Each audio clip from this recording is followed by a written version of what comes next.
اللهم صل وسلم على سيدنا محمد. ازيكم عاملين ايه؟ يا رب تكونوا بخير.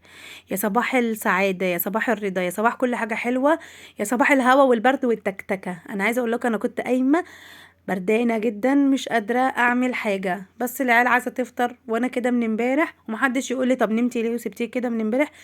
انا لما بفصل خلاص ما بعرفش اعمل حاجة، فكنت خلصت كل حاجة وفصلت بقى، فمش قادرة اعمل اي حاجة خالص، وكلنا بيجي علينا وقت مش عايزة اصلا ادخل اعمل حاجة. فعادي بقى يا جماعة، ايه عادي يعني، هي حصلت كده وخلاص.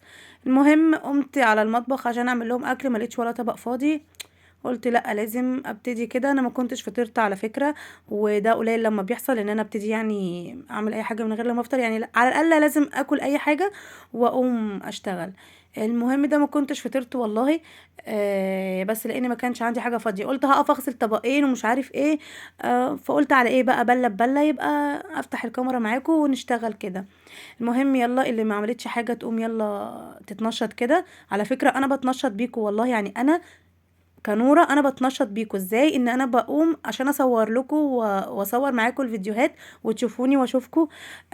وانتوا كمان يلا بقى تنشطوا معايا كده، واللي وراه حاجة تقوم تعملها. فيديو تحفيزي في شوية المواعين الكتيرة دي، هي كتيرة على فكرة، ما يغركوش ال3 دقايق دول، لا انا قعدت فيهم والله قد كده اغسلهم. عشان بس نفطر، بس قلت يلا بقى ايه، هي مرة واحدة خبطة واحدة كده بقى. انا مسرعة الفيديو جدا عشان بس ايه ما تزهقوش، كنا بنغسل مواعين وكلنا بنعمل في بيوتنا كل حاجه، انا عارفه انتوا شاطرين وكتاكيت. حطوا لي اشيائي بقى، يلا لو وصلتي لحد هنا صلي على النبي، وحطي لي لايك وكومنت حلو منك، واللي لسه ما اشتركش في القناه يشترك في القناه. ودوس على زرار الجرس، وتشرفوني وتنوروني في قناتي المتواضعه، نكبر سوا. بس المهم كده خلصت خلاص المواعين بقى. شطفت الحوض كده كويس جدا زي ما شفتوه. نبدأ بقى نعمل فطار بقى، فطارنا خفيف جدا. انا مش هعمل اي حاجه والله، حتى احمد ابني رجليه وجعاه، لسه عامله له عليها اشعه امبارح. لانه اتلوت وهو بيلعب في الشارع الاستاذ، ف اتعملت يعني اتلوت، ورحت عملنا ليها اشعه ورمت وزرقت وعملنا اشعه، بس دكتور قال الحمد لله ايه، ده مكان الكدمه، فكتب له على ابر ابر ايه، كتب له على مرهم يعني يتحط على رجليه، وبرشام كده ياخده. فطبعا هو اللي كان بينزل يجيب لي الفطار، فهو دلوقتي قاعد فهنزل انا اجيب لهم الفطار يعني ما هتحصل.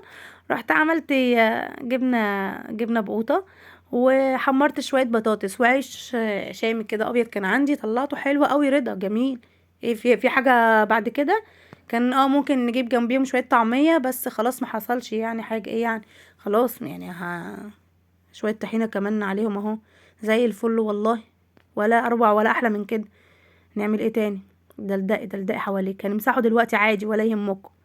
عايزه اقول لكم طعمها كان جميل، يا سيدي يا سيدي يا سيدي على البطاطس المحمره وهي طالعه تحفه.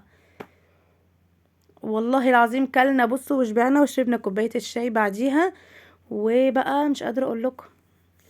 اجهزوا بقى للغدا، ها استنوا الفيديو بتاع الغدا، مش هنزل لكم الفيديو ده النهارده، بس لا هنزل لكم فيديو غدا، ده كان فيديو بس كده ايه، سريع سريع كده.